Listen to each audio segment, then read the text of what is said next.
3 minute का आतंक। बिहार के बड़गांव में एक सुनसान कोठी थी जिसे लोग शापित हवेली कहते थे।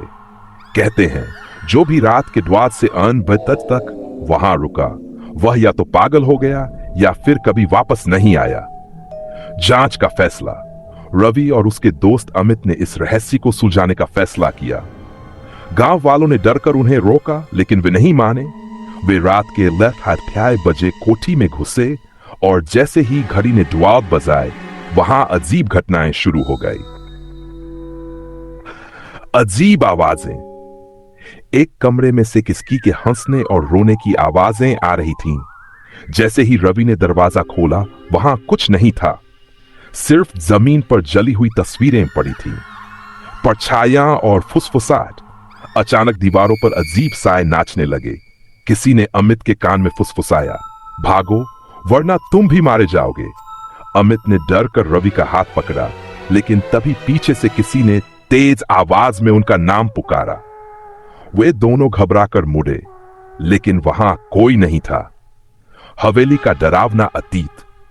रवि को एक पुरानी किताब मिली जिसमें लिखा था कि यह हवेली 7 साल पहले एक तांत्रिक के कब्जे में थी जिसने कई मासूमों की बलि दी थी। उनकी आत्माएं अब भी यहां भटक रही थीं।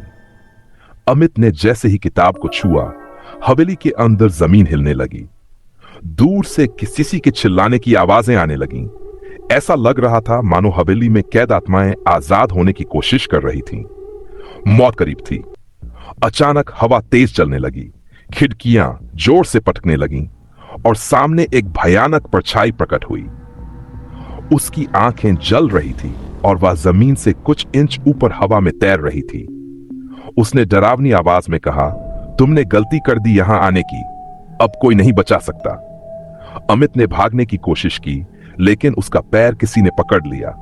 वह जमीन पर गिर पड़ा और जोर से चीखा, रवि बचाओ, यह मुझे खींच रही है। यमी एम रहस्य जारी है। जैसे ही घड़ी में बजा अचानक सब कुछ शांत हो गया।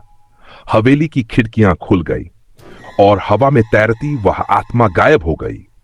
रवि और अमित किसी तरह वहां से भागे लेकिन जब वे बाहर पहुंचे तो उन्होंने देखा उनकी घड़ियां अब भी पर रुकी हुई थीं।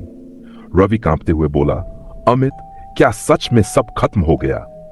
अमित ने घड़ी को देखा और सहमे हुए कहा, या फिर हम अब भी उसी श्राप में फंसे हैं?